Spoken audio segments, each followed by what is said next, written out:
So welcome everybody to our class on psychology. And as usual, we try to connect it to the Parsha. So this week we have one of the, perhaps what is one of the, oops, sorry.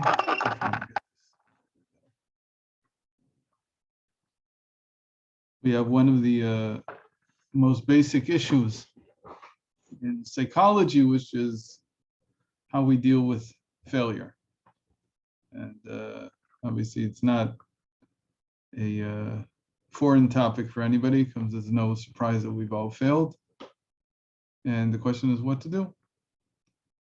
So to begin to get into our topic tonight, or this evening, we'll start by looking at a truly novel interpretation of everything that happens in our Parsha that was given by the Ba'al Shem Tov. Now, the Ba'al Shem Tov, when he taught this, he used some medrash that we don't have, meaning he had a source that we don't have in front of us. It could be that the source was a book that didn't survive, that we don't have. It could also be that he had a higher source. He had a source from somewhere else. So if you follow my morning classes, which is actually late at night for anybody who's in North America, and we learn an essay a week from the Alter Rebbe of Chabad. So in the first class yesterday, on Sunday, we talked about all the different reasons that are brought for why Korach did what he did. And Korach, as you may recall, he was a Levite. He was a cousin of Moshe Rabbeinu. And he felt that Moshe Rabbeinu had taken too much for himself and his family. And the straw that broke his back, according to Rashi, was the fact that the leadership of the Levites was given to another cousin of theirs, who was the son of the youngest brother, meaning that Levi had 4 children. Sorry, Levi had 3 children. And then amongst the children, Kehat was the grandfather of Moshe, great-grandfather of Moshe Rabbeinu and of Korach. And Kehat had 4 children. And the oldest child was Amram, Moshe Rabbeinu's father. And the youngest child was Uziel. And Moshe took the priesthood and the kingship. Moshe was like a king for himself, the 2 sons of Amram, the eldest of the 4 brothers. And the leadership of the Kehat family within the Levites, he gave to a son of Uziel, the youngest of these 4 brothers. His name was Elitzaphan. And Korach was the son of the second brother, Yitzhar. And he felt that if he had not been given, or his family had not been given anything of value in terms of the priesthood and in terms of the leadership of the entire people, he should at least get the leadership of the family of Kehat. And when he didn't get that, says Rashi, that was the straw that broke his back and he couldn't take it anymore. So that's the political reason that one can look at. There are other reasons, but the one that we won't go into them because there's 6 or 7 of them, but the one that's most interesting psychologically is the one that the Ba'al Shem Tov, as I said, he brings from a source that we don't have before us. And I was looking, I do have a translation of this from the Ba'al Shem Tov, but I couldn't find it. So, and I didn't have time to translate it again. So what we're going to do is I'm just going to translate it as we go along and skip the difficult parts and try to concentrate on the more important parts. So just a moment, let me try to fix this. For some reason, my screen just, okay. Like here it is. Now I understand what happened. Oh, this is strange. Never had this happen to me before. Just one moment. Wow. I have two screens at home on my computer. So there's certain things that when I do them, unbelievable. Can't undo them. I get stuck on one screen and can't see it on the other. Okay, that's going to be stuck. I'm not gonna. Okay, so I'm just going to share the screen with you, and we'll move to this shared setup here. So I hope you can see this. It's not very, like I said, it's in Hebrew, so it's not going to be so great, but we're going to translate. So says the Ba'al Shem Tov. The Ba'al Shem Tov wrote, this is brought on actually next week's Parsha. Why is it brought on next week's Parsha? You'll see in a moment. Nodama she'amar Ba'al Shem Tov. It's known what the Ba'al Shem Tov said. Oops. That happened.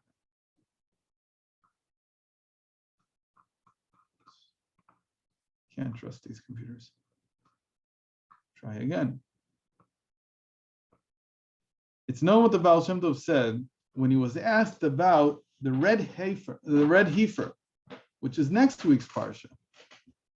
Where in our lives is the red heifer relevant?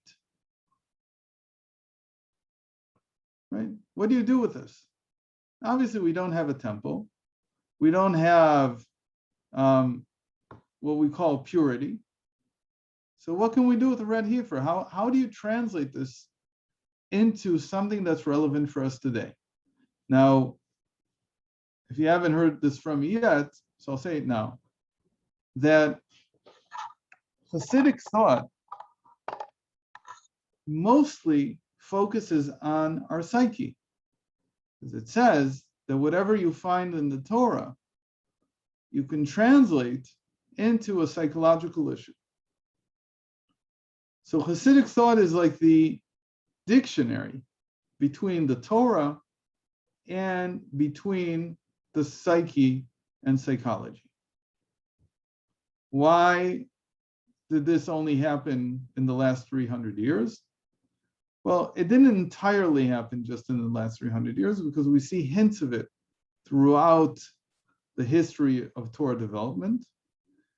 But something happened to mankind 300 years ago. I've talked about it before. And in general, we understand that the last, call it frontier, that the Torah has to become relevant for is our inner life, our psychology. And 300 years ago, the Ba'al Shem Tov saw that this was opening up, that people were beginning to understand themselves. They were beginning to get involved in understanding themselves. They began to see that apart from what you do when you wake up in the morning and you go to the field and you plow and you sow and you reap and so on and so forth, the world of the psyche was beginning to open up. And the world of the psyche was opening up because of literature. Literature began to touch upon it. It was opening up politically. It was opening up culturally. It was opening up because of democracy that was beginning to appear in the world. And all these things lead to a situation in which man becomes aware of himself. And when you become aware of yourself, suddenly the world becomes very complex. If until now the world was just how to survive physically, now you suddenly have these whole issues that come about which have to do with our psychology. And so democracy and freedom and capitalism and all the things that set us free are actually things that trigger the opening up of the psyche. And the Ba'al Shem Tov, who saw this happening in front of him and saw that it was probably going to become stronger and stronger, he began to develop the translation of Torah into the psychological world. So this question, how is the red heifer relevant to us? How does it become a path in serving God? Meaning that the premise here is that whatever we have in the psyche, whatever we take care of in the psyche, is actually serving God. For instance, if a person suffers from an addiction and they're able to overcome that addiction, that is not just a psychological victory. That's a religious victory. If a person is suffering from low self-esteem, and because of that, they're lashing out, because of that, they're constantly fighting with everybody, then teaching them how to be lowly instead of with low self-esteem, which we're not going to get into right now, is a religious victory, because it places you in a state where you are more healthy psychologically, and that is part of serving God in these generations. Just as much, if not equal, maybe even more in some cases, than putting tefillin on in the morning.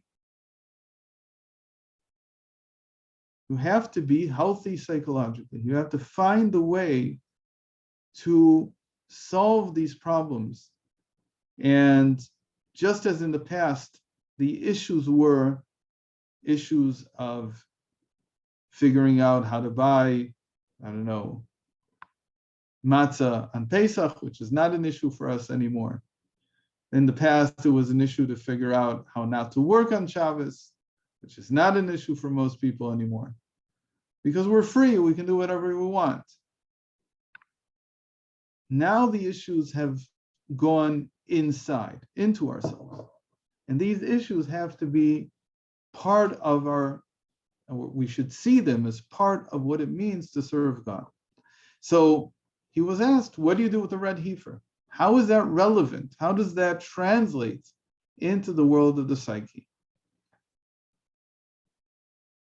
So he said like this, Shezeu inyan hagavut. The red heifer represents haughtiness or pride. Gavut, being high, feeling hubris.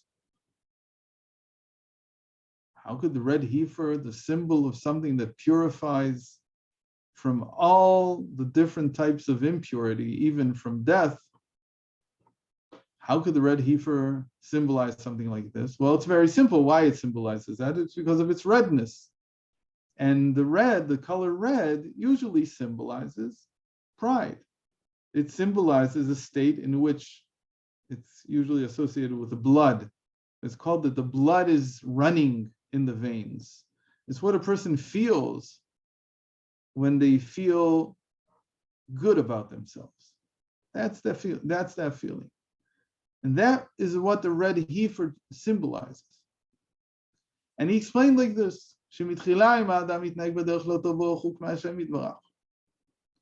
that at first, if a person is not able to function, and because of that, because they're dysfunctional, they by necessity, as we just introduced, they're also far from God. Because you can't be dysfunctional and say that you're serving God. By the way, this is a big deal, because a lot of people think that to serve God means to be downtrodden. It means to be somebody who's weak, who has no direction in life. But it's exactly the opposite. The person who's serving God knows that he has a mission in life and he needs to fulfill that mission. So he's filled with motivation. He's filled with energy. So if you feel that you're without energy, if you don't have the koyach, you don't have the strength to wake up in the morning, you don't have the strength to get out of bed, maybe you're even suffering from depression. So these things, they all indicate that you're far from God. because godliness means being alive. It means being active. It means being awake. It means being fruitful and motivated. So what does a person do if they've, and says the Ba'al Shem Tov, the source of being downtrodden, of feeling the opposite, of feeling depressed, of feeling not able to do things, is because of sin in the end. Something went wrong. We don't know exactly what it is, but something went wrong. So this has caused you to be distant from godliness. Godliness, again, is all this activity. So says the Ba'al Shem Tov something amazing. He says, "Hatchalat tikunohu mitzad hagavut, veshelo lishma, kmo litparut." He says three things. You have to start with pride, gavut, the pride of the heart. And you have to start shelo lishma, doing things not for their own sake. You do them for an ulterior motive. Kmo litparut, as much as when a person is self-aggrandizing. Or, he says, or because he wants the reward in the world to come, or he wants the reward in 10 minutes, it doesn't matter.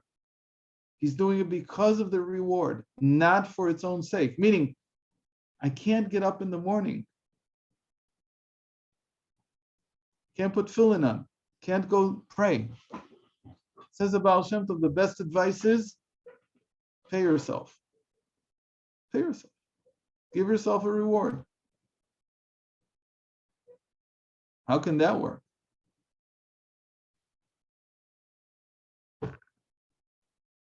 We'll see in a moment. But he says that's what the red heifer symbolizes. That if a person is downtrodden, if a person is weak, has no strength, no motivation, you have to find something to get you motivated. Whatever it is, it doesn't matter. Even if it means you're going to go to shul to show your new, suit, your new car, whatever it is. You have to use whatever means you have to get moving. Because the worst thing in the world is to stay in bed. The worst thing in the world is to stay inactive. And in many ways, this is what the Tanya is all about. I'm jumping for a moment to the Tanya because it's such an important work. And theoretically, it's based on a different premise. But at its heart, the Tanya is saying something very interesting. It's saying what's going to get most people out of their depression, out of their inability to act, out of their, call it a runt. What's going to get them out of that is a check on their expectations. Because most people think, and we're not talking here about, let's for a moment put divine service in parentheses and put it aside a second. Because most people think if I'm not going to be as rich as Jeff Bezos, why in the world would I wake up in the morning?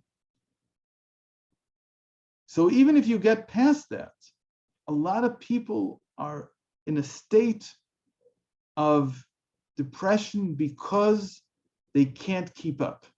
They're looking at somebody else's yard and they're saying the grass is greener on the other side. And we're constantly comparing ourselves to others. And because of that comparison, we lose our own abilities. We lose our own potential. So says the Tanya, don't compare yourself to a tzaddik. Don't compare yourself to somebody who's tremendously successful, because that's not what life is about. Life is about conquering your limitations. Yours. They're personal. They belong only to you. And if you conquer one of those limitations, you've made your life worthwhile. You don't measure your life based on what other people have. This is the same idea that I have to find a way to explain to someone why they shouldn't feel bad about where they are. They should find some good in the place that they are. And the remedy has to come before the illness in this case. And the remedy is don't compare yourself. That's what the Tanya says. Don't compare yourself to anybody else. Especially don't compare yourself to somebody who's absolutely tremendously successful. Don't do that, because that is poison. And it'll leave you unable to do anything. You have to live your own life. You have to find what makes you fulfill your potential, and not what will make you equal to someone else. So in that sense, every person is like an island to themselves, and every person has to find what the motivation for themselves is. So, says the Ba'al Shem Tov, the motivation can be anything. It can be, even if at that moment it looks like a negative motivation, it doesn't really matter. If that's what's going to get you motivated, do it. Because the worst thing is to stay downtrodden where you are. The worst thing is to stay passive. Don't be passive.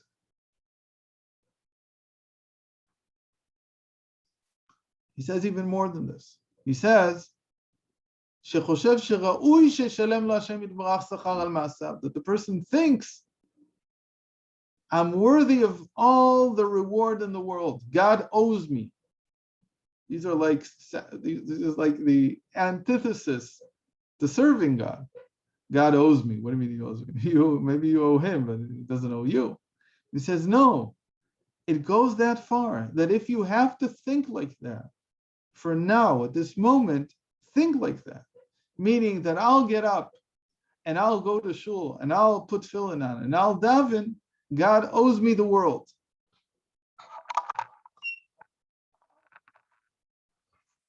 That's fine. He can owe you the world. You can think like that.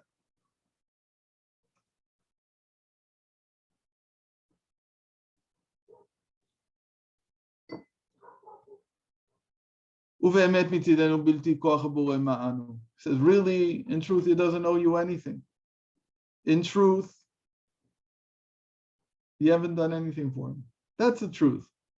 But what can we do?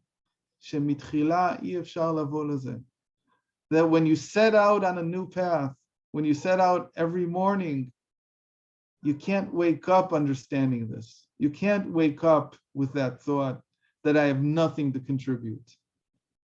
If you wake up with that thought that you have nothing to contribute, you won't contribute anything. You'll just stay in bed. So you have to believe that you're needed. You have to believe that not only are you needed, but you're going to be rewarded for what you do. And do things for that reward. Do them to show off. Do them for whatever drives you. This is an amazing statement, because it really runs contrary to everything that would seem to be true. However, he says, "V'chaz v'chalila yishaer v'chitzoniut." Sorry, he doesn't say this yet. He says that in the beginning you can't come to the truth, but God forbid if you don't hold on to this lie, to this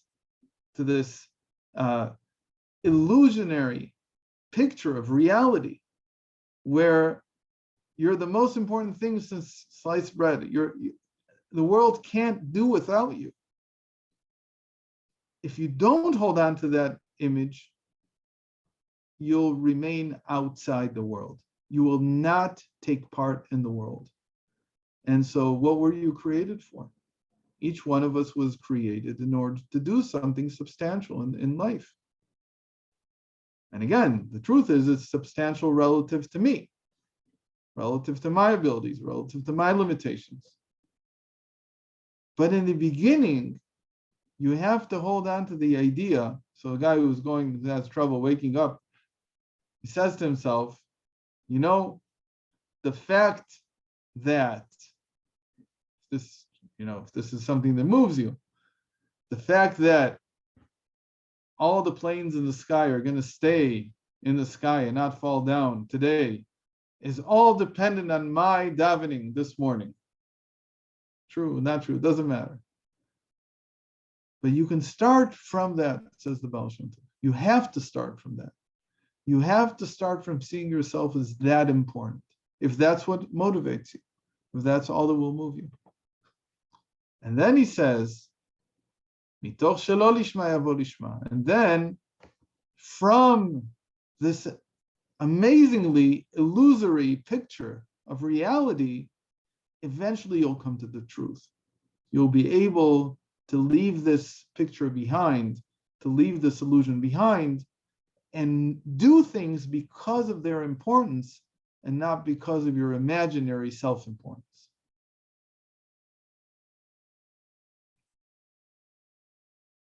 So he says, from this we learn that self-importance, pride, has the power to purify the impure, meaning the impure are like those who are dead, who can't motivate themselves.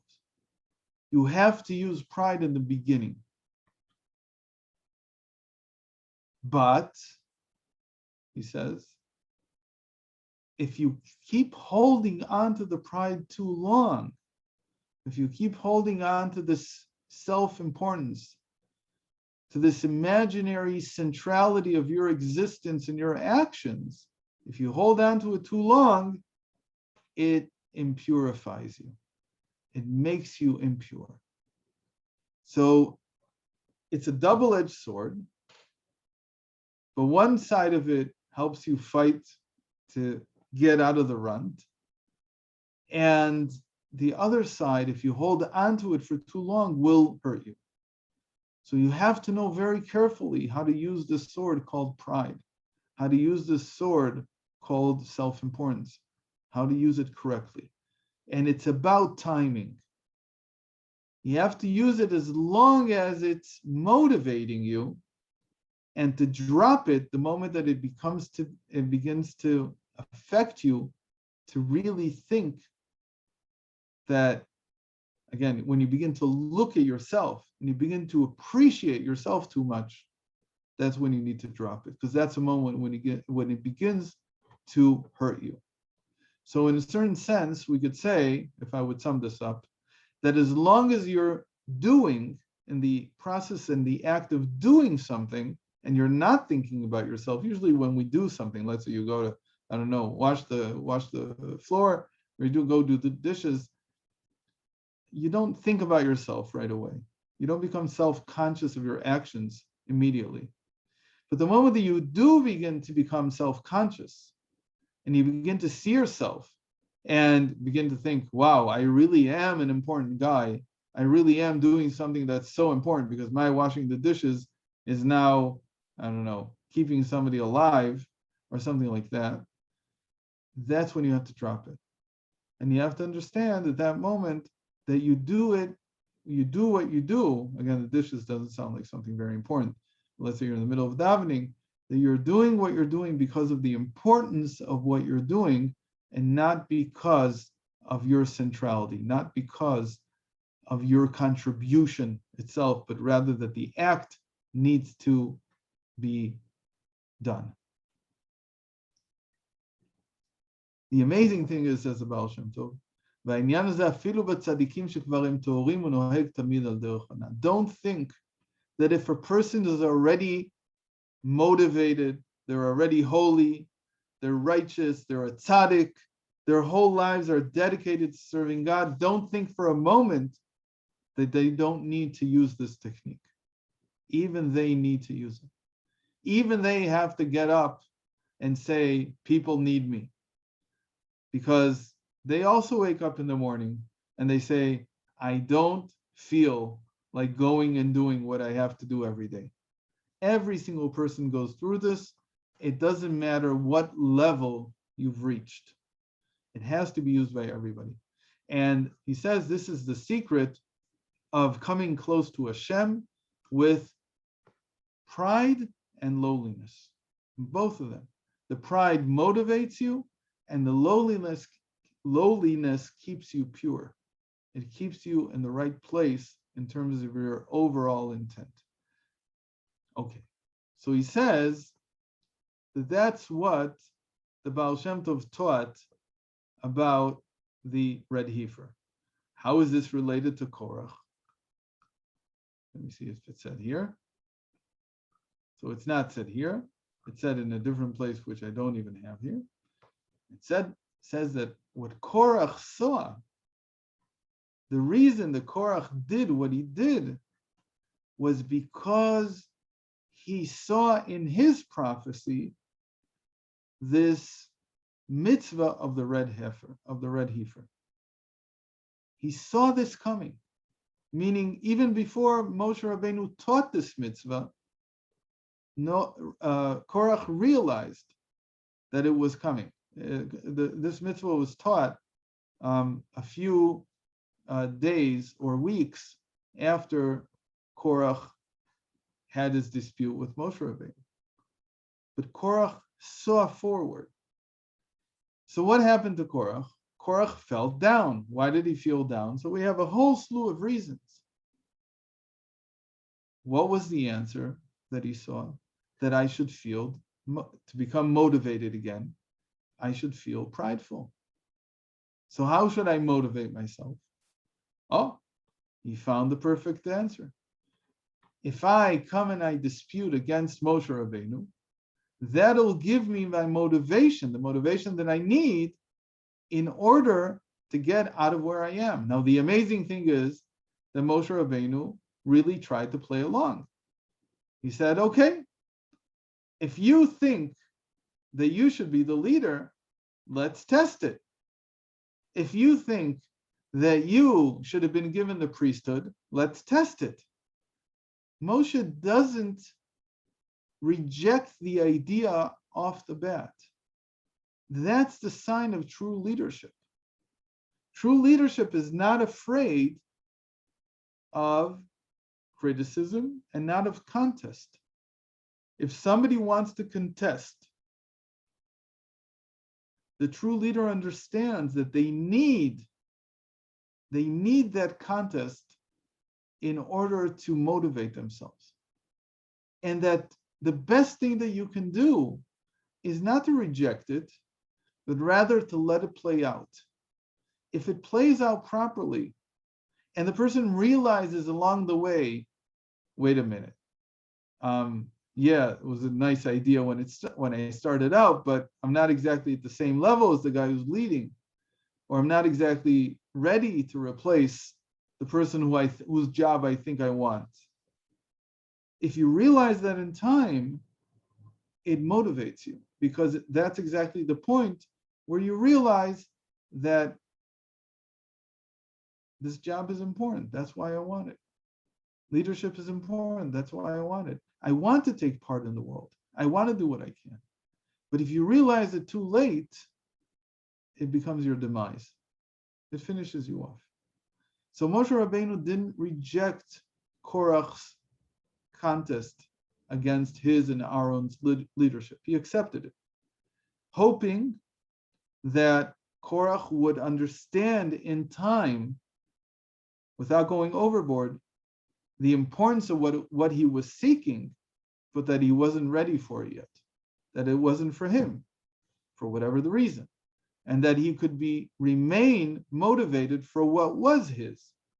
The Ba'al Shem Tov once said also that the sages say in the Talmud that many tried to be like Rabbi Shimon Bar Yochai, but they failed. And the Ba'al Shem Tov explained, it's not just that they failed to become like Rabbi Shimon Bar Yochai. It's not just that they failed to become tremendous mystics like him. He says they also lost what they could have been.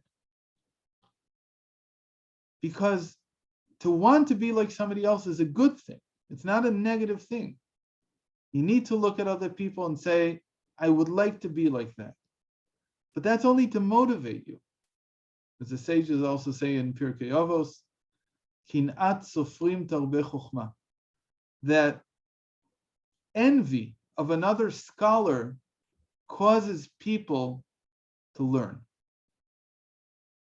But only if you at some point understand that you have different gifts than somebody else. You can't be the other scholar, but it'll motivate you to start learning. It'll motivate you to start doing what you can in that area. You come to understand that, wait a minute, I'm interested in that. So if your interest is in Torah, so it's scholarship. If your interest is in something else, for instance, you envy somebody who's a very successful, businessman. Hopefully, at some point, you realize that it's not the envy of the individual, but rather your attraction to that area of life, that's what you're really interested in. So you will be something else in that area. But if you use pride the right way, and pride says in the beginning, I want to be like him. If you use it in the right way, it motivates you to move. So Korach was supposed to be motivated by his envy of Aaron, of Moshe Rabbeinu. But he took it too far. He didn't know when to stop. And because he didn't know when to stop, the whole thing went out of control, and he ended up losing everything. So says the Ba'al Shem Tov, that's the secret of the red heifer. That when you're feeling down, you need something to pick you up. But as soon as you're on your feet, you have to throw that reason for getting up away. Because if you keep holding on to it, it'll lead to you're not being able to see yourself in the right light. You'll have an illusionary picture of yourself, and it'll actually hurt you. So that's the what happens with the red heifer, that it purifies those who are impure. The person who can't move, it purifies them, it gives them motivation. But it also makes impure those who are pure already. If you're already moving, if you're already motivated, don't grab onto this red heifer. Don't think about this pride. Don't turn it into self-centeredness. But throw it away at some point, so that you can continue to move forward. So all this is a well-known teaching from the Ba'al Shem Tov. A few generations later, and this gives me a chance to introduce something new, the Ba'al Shem Tov's main student was the Maggid of Mezrich, Rabbi Dovber. He had many, many students, many disciples. Usually people cite the number 120. One of them was Rabbi Elimelech of Lizhensk. He was Rabbi Zusha's younger brother. It was about 25 years between them. And Rabbi Elimelech and Zusha were all over Europe at some point, or at least Eastern Europe. And one of Rabbi Elimelech of Lizhensk never met the Ba'al Shem Tov. He even though he could have, if I'm not mistaken, but he didn't meet him. He only knew the Maggid. And one of his students was the seer of Lublin. It's a very famous figure. He basically started the Hasidic movement in Poland, and he was the Rebbe of all the Rebbes in Poland. He was also a very special leader. About a year and a half before he passed away, he gathered his 4 or 5 most important disciples, and he gave them his gifts, basically, meaning he gave them leadership in his life. He was a very smart man. He knew how to do this the right way, so that each one knew what area he was supposed to pursue after their teacher's death.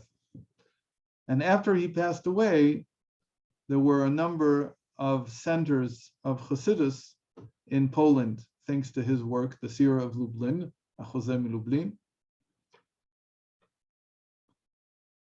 But in his life, he had one special disciple that broke away from him in his life. And the reason that he broke away, his name was the Holy Yid, that's how they called him.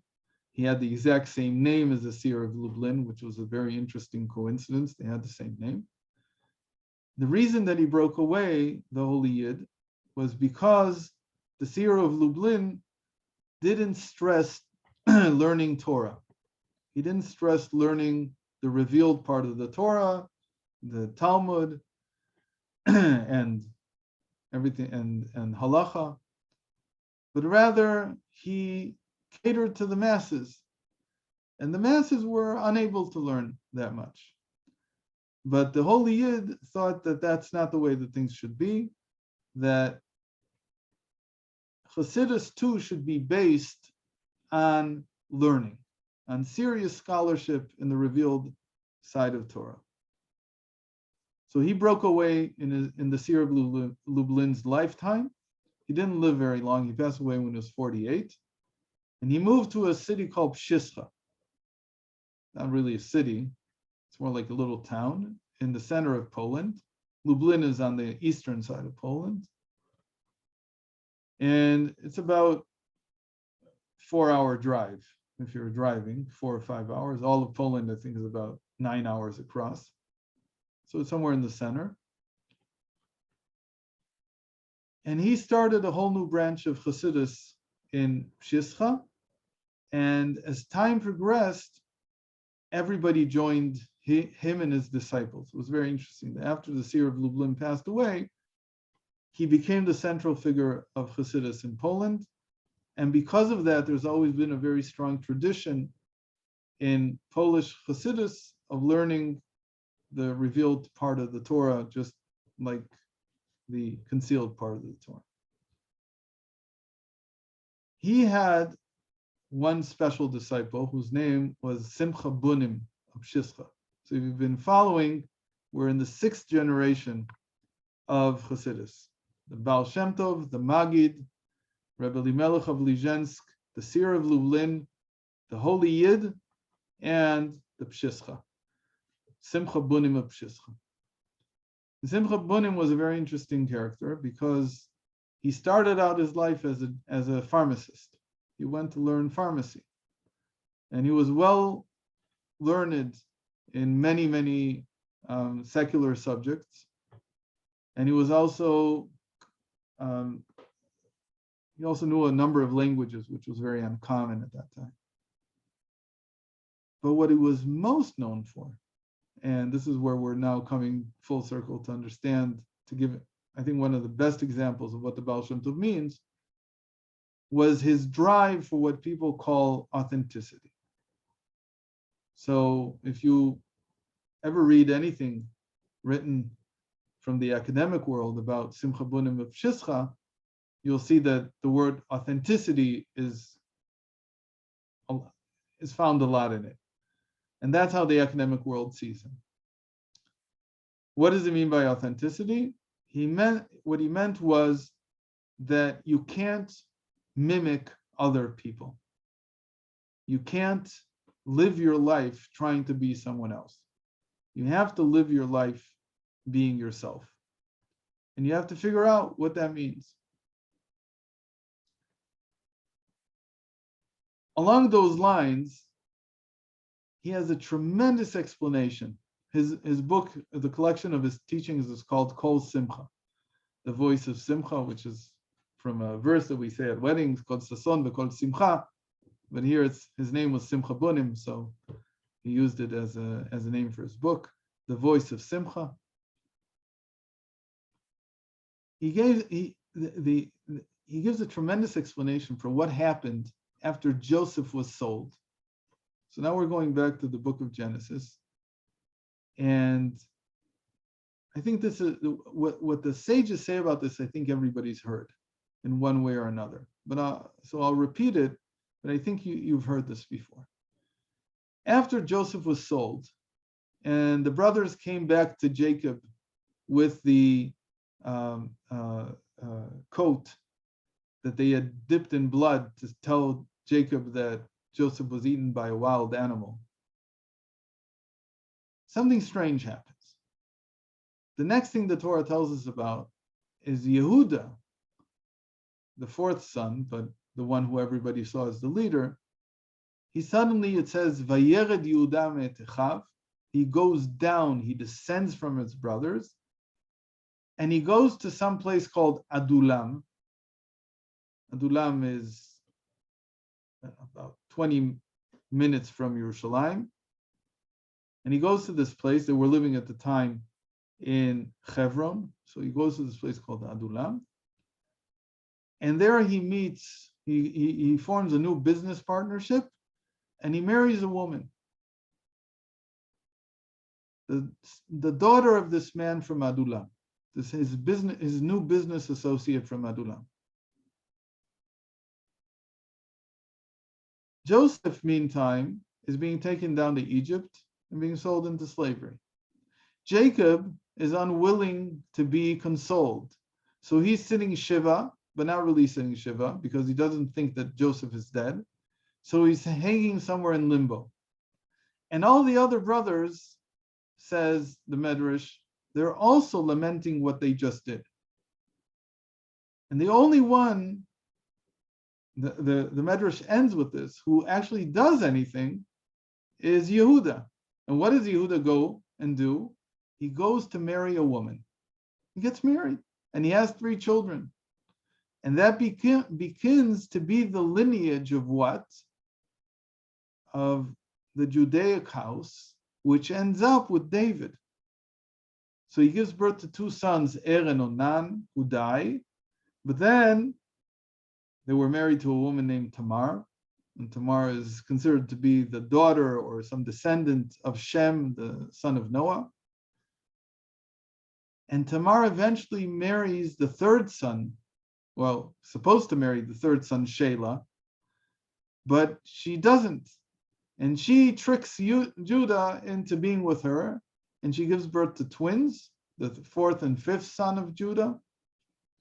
And from one of them, from Peretz, comes the lineage of King David. And the Midrash says something amazing. It says, everybody was busy with depression. Mamish in those words. Jacob is crying over Joseph. The other brothers are crying over what they did to Joseph. Joseph is crying because he's not home. And the only one who does anything is Judah. What did Judah go and do? Anything tremendous? Some great tshuva that he did? Some great, some great act of loving kindness to try to make up for what he did? He says nothing like that. He says, Simcha Bunim, look at what he did. He did something for himself. What did he do for himself? He went to get married. He went to do business and he went to get married. He was concerned about himself. So I'll read this to you from the source. He says, everybody was busy with their laments, with their crying, with their sorrow. And Judah was busy taking a woman, and from that, God made the light of the Mashiach. He made the light of the redemption from that act. And he says, how can you understand this Midrash? What's going on? And he says, the way to understand it is like this. The very fact that Judah was willing to get up and not fall into his sorrow. He felt what everybody else felt. He knew they had messed up. He knew that they had destroyed Jacob's life. He knew they had done everything that was against what they believed in. But he didn't let himself fall into that state of depression. And he said, if I need to get up, and the only thing that will get me up is go do business and go get married and build another home, then that's what I need to do. even though he's not doing it for the sake of the godliness in it. There's nothing in it. The Torah says, Vayered Yehuda me'achav. He descended from his brothers. He went to a lower place. He's no longer the Judah that they knew. He's not the holy leader that they knew. All he can do now is look for the basic necessities, to make a living and to get married. But he says Simcha Bunim, this was enough for God to create the light of the Mashiach. You have to understand that the light of the Mashiach is not some great holy act. It's the very fact that a person gets up in the morning. It's the very fact that he doesn't give up after he fails. That's the light of the Mashiach. It's actually said about King David, who is the archetype of the Mashiach, that he's called the Bar Nafla, which means the one who is miscarried. King David was miscarried. It's very interesting. People don't know this. He was born prematurely, and they thought he was dead. And they sort of let him put him. There was another person in 1770s. He's a very famous sage and scholar, probably the greatest of his generation, or at least it was considered that by many, many people. The Chida, he's called, Chaim Yosef David Azulai. He wrote a few dozen books, all of which are tremendous. Each and every, he was well versed in every area of Torah, like no one in his generation. It's hard to say because Alter Rebbe lived in his generation, but he was versed in every single area. He wrote responsa, he wrote commentary on the Zohar, he wrote commentary on the Talmud. He did everything. And he was also born as a miscarried child. And there we know the story. It was documented. They put him out outside the house, and they covered him with leaves or something. They thought he was dead. They were going to bury him later that day. His grandmother came across the leaves, and suddenly she thought she heard rustling. So she cleared the leaves, and she sees that this baby, this miscarried child, is not dead. So they revived him, and somehow he made it through, and he became one of the giants of Torah, one of the giants of the Jewish people. He was also somebody who traveled the entire world. I think he was one of the first people in his century to go probably all the way around the world. He visited every single Jewish community in the world. He was just a very special man. So King David was just like this. He was miscarried. And his whole life he felt, and every moment, that there's no next moment, that there's nothing waiting for him at the next moment, like life is over. And every single moment of his life, he fought to get up. It says, the Midrash and Simcha Bunim says this, that's the light of Mashiach. That's what it is. It's this amazing ability that human beings have to always find a reason to get up. Like the Ba'al Shem Tov says, there's always something more that you can do. Even if it's something that in the beginning is not so holy, even if it's completely profane, don't worry about it. Just make sure not to end up like Korach. Don't take it, don't begin to believe yourself that really you are the son of the world. But if you need it in order to get up, you need to use it. That's what will motivate you, then use it. Okay. So I hope that we all stay motivated, regardless of what place we are. There are some days when we don't need the motivation because everything's going really well. But obviously, this is very important whenever we are faced with failure, we feel that things are not going the way we want them to.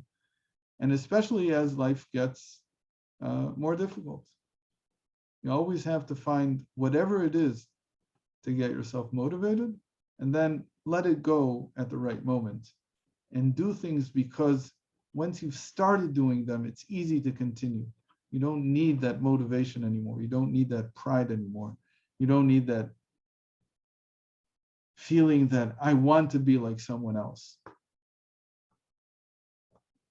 Okay, so hold on, let me stop the share and then I can maybe focus on what people are saying. Okay, so Ilana wrote here, how long is too long to be haughty? The moment that you have self-awareness, the moment that you're not engrossed anymore in what you're doing, and instead you begin to think about, what is this doing for me? And at that moment, then it becomes pride that hurts you. So at that moment, it's a good time to toss it out.